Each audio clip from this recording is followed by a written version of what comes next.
หมายสูงค่ะเมื่อได้เป็นวันที่11เดือนธันวาคมปี2026ในตอนในข่าวใส่หมอหอมมีข่าว3ตอนที่มาเปิ้นเผาค่ะอ้อตอนที่1ไฟไหม้โรงกานที่1ตึกคึกพาคนเหตุการณ์ในนั้นก็ป้าก้นเมืองคมตุ้ม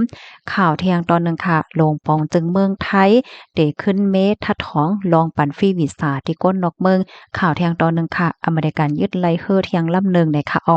อ่อนตั้งเปิ้นได้ก็เข้ามาถ่อมด้วยข่าวของในอ่อนตั้งค่ะในกออะไรเกิดขึ้นเปิงเป็นไฟไหม้โครงการตีหนึ่งมีคนเลยเจ็บกว่า14ก่อเมื่อวันที่10เดือนธันวาคมที่2ปี2026ข่าวยามโหค่ำ4โมงปลาย30นิดนั่นพอมีปนพรเขาไล่ฮับตึงลาดว่าไฟไหม้โครงการตีคอมพานี ASA Motor Parts จำกัดหมู่ที่12เส้นทางเพชรเกษมอ้อมน้อยเจอเว้งกระทุ่มแบนเจดอนสมุทรสาครอันนี้ก็เป็นโรงงานอันเฮ็ดออกหมากยางก้าและหมากยางลดเคิงและเจ้อในเนี่ยค่ะไล่ฮู้ว่าดีคอมมานิติในก้นเหตุการณ์มีดังพี่น้องคนไทยและแห่งการก้นเมืองคมตุมอก2ปากก่อเจ้อในนะคะอ้อม เมื่อพ้องที่อันเป็นนั่นไหนก้นเหตุการณ์เป็นก่อเหตุการณ์อยู่จังนั้นยาวไหนคะอ๋อลองที่อันเลยเป็นไฟไหม้กว่าได้ในเฮ็ดให้มีก้นเลยหับเจ็บหมาดกว่าทั้งเสียงทั้งหมดใน14ก่อค่ะมันเจอก็เจ็บแฮงค่ะเนาะยาไฟไหม้ตั้งโตเนาะมันเจอก็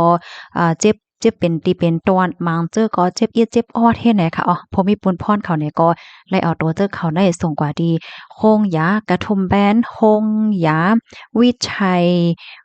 เวชอ้อมน้อยนะคะปยกคงยามหาชัย2ไหลเจอในค่ะตั้งฝ่ายผู้ไม่ปวนพรเขาเนี่ยก็เอาตั้งรถก้าแขหมอดไฟในค่ะนะมาจอยมาแขใจข้าวยำหมวกจำ1ชั่วโมงเจอในเสียวก็จังไรกุ้มกำไฟไหม้ในปอกกำในกว่าไหลเนี่ยค่ะ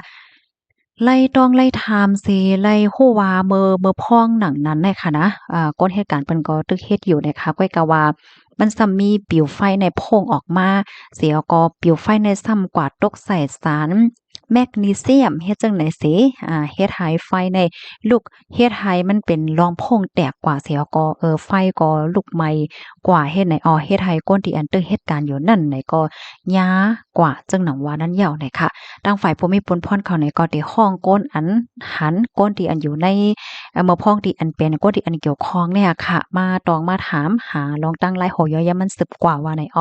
ข้อมูลตอนในเลยปีมาที่ห้องการข่าวสดออกไว้ค่ะลูกดีข่าวง่าโหในเฮแลกำในเฮามาถ่อมด้วยข่าวเที่ยงตอนหนึ่งค่ะ เมืองไทยคาเตถ้าทองขึ้นลองปันฟรีวีซ่าดอนดาก้นนอกวันนอกเมืองไหนคะเมื่อวันที่10เดือนธันวาคมที่2ปี2026ในคาอยู่ดีเกียมโพคานปากตั้งฝ่ายผู้มีปนพรผู้ใหญ่ก้นหลวงเขาไหนคะเนาะไล่ออกมาลาดว่าครมเนาะตั้งฝ่ายผู้มีปนพรเขานั่นค่ะก็เตมีรองท่าถองเกี่ยวกับโปรยรองออกปันวีซ่าฟรีวีซ่าเฮ็ดจังได มื้อกะก่อนป่นมานั่นค่ะเนาะที่ในเมืองไทยเนี่ยเปิ้นก็มีรองออกปันฟรีวีซาเปิดให้คนนอกวันนอกเมืองได้มีรองง่ายหลวมมาแอวมันแหล่ที่ในเมืองไทยเปิดให้ไปมักมีว่าสังว่าจังได๋แหน่มันปั่นหลีเฮ็ดให้ค่ะก้วยกะว่าไหว้หลังเสเปิดจึงนั้นมายาวเลยค่ะเนาะมันก็มีหลวงอันก้นนอกวันนอกเมืองเขาบางก็บางก้นบางจื้อเลยค่ะนะเขาเนี่ยก็ซ้ำมาเฮ็ดลองอำลีห้าสังห้าเฮ็ดจังเนี่ยเนาะบางจื้อก็มาเฮ็ดผิดปักเปิงตีในเมืองว่าเฮ็ดให้เตึกเคิกต่อลองมันเกิ้มนิ่มเศร้าแลฝางหังสลีนาตาตีในเมืองไทยเฮ็ดจังไหนคะอ้อม ไลฮู้ว่าไหว้หลังเสหลวงปอจึงเมืองไทยไลเปิ้นเผาปันฟรีวีซ่าตอนดาก้นวันก้นเมืองเก่า13เมืองตั้งแต่เมื่อวันที่15เดือนธันวาคมที่7ปี2024ที่ป่นมาค่ะเนาะปันฟรีวีซ่า60วันนั่นค่ะนะเลยพบทบหันว่าลองข้องคำอันเจ้ามาในใดมีก้นดอกเมืองหมางจื้อค่ะเอาศูนย์อันในเสียวก็มาเฮ็ดพิษนั่นน่ะเนาะอันเต็มมันได้ก็มันแหละมาแอวก้อยกะว่าซ้ำอ่ำจื้อเนี่ยค่ะเขามาเฮ็ดพิษปักเปิงหมายมีปยก็เข้ามาติในเมืองไทยสิ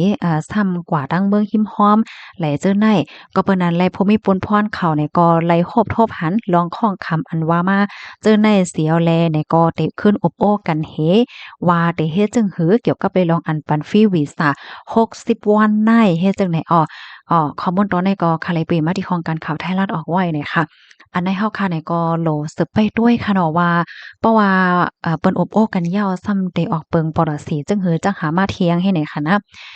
ย่อก็เมืองก็13เมืองในได้มีเมืองหลายๆพองเฮ็ดจังเนี่ยเนาะเฮาค่ะก็โหลเลยไปด้วยกว่า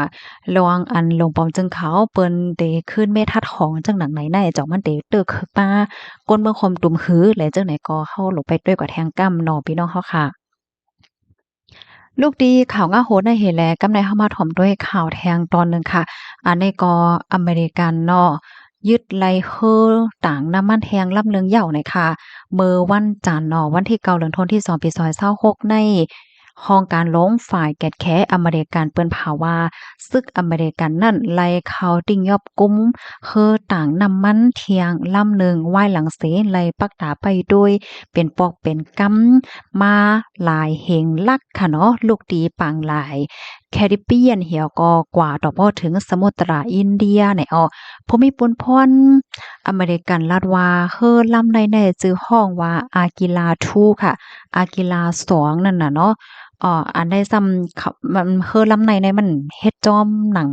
คออันที่อเมริกันเขาออกเปิงไว้เฮ็ดจังเนี้ยค่ะ อันเดมันในตั้งฝ่ายอเมริกันเขาก็ออกเปิงไว้ว่าเต็มไหลตอนน้ำมันว่าสร้างไว้เฮ็ดจังไหนเนี่ยค่ะออกไว้กะว่าคือลำในซ้ำอำตึกกำเฮ็ดจ้วมนะคะรวมต่างน้ำมันเหี่ยวก็กว่าดังปูนให้ในนั้นขนาดเนาะตั้งฝ่ายภูมิพลพรเขาลาดว่าคือลำในแน่มันขัดใจปลายก้อยกะว่าฝ่ายภูมิพลพรเขาก็ซ้ำลำจ้วมนะคะตั้งฝ่ายห้องการลงฝ่ายแกดแค้ค่ะเนาะเปิ้นแพลาเทียงว่าอำว่าดีกว่าตั้งลีน5อำว่าดีกว่าตั้งกลางหาวอำว่าดีกว่าตั้งปังหลายก็เย้าตับซึกอเมริกันได้ตื้นเตจางจ้อมหาสู่หันนั่นเย้าปยก็ได้เอาสู่มาปันตดตามให้แหน่ก็เปิ้นนั่นแหละอันไคลาวได้ก็อย่าไปป่นเปลี่ยนลวงขอเฮหามเพราะว่าสู่ป่นเปลี่ยนได้ว่าสู่ดีกว่าเส้นตั้งไหลก็เย้าสู่ตื้นรอดแค่ว่าจังไหนเน่พี่น้องเฮาค่ะ นับตั้งแต่เมื่อปี2025ที่ป่นมันในอเมริกันในก็เลยยึดคือต่างนำมันกว่าเย้าตีเอมันใน7ลำในตั้งฝ่ายลงปองจึงในก็มีเปิงการค่ะเนาะก้มทิ้งลวงน้ำมันของเวเนซุเอลาหนังแข็งๆเฮ็ดจังเนี้ยอ่อ มื้อเหลียวในกอนไลโฮวากวยมีคือของคอมบานีเซฟรอนที่อันตังน้ำมันเหี่ยวก็มุงนาจูอเมริกันกะนั่นกวยที่อันจางต่อตังน้ำมันไหลเหมือนหนังพักเก่าเพิงเก่าเฮ็ดจังไหนข้อมูลตอนในคาเลปีมาที่ห้องการข่าว PPC ออกไว้ไหนค่ะพี่น้องเฮาถ่อมข่าวยาวหันถึงจึงหือพวงไหนค่ะเนาะก็พันดาหันถึงมาไหลค่ะนะข้อไหลตอนไหลติ่มแตกแล้งไหลจังไหนก็ต้องถามมาไหลค่ะเนาะยินจมใหญ่นำค่ะหมอยสูงค่ะ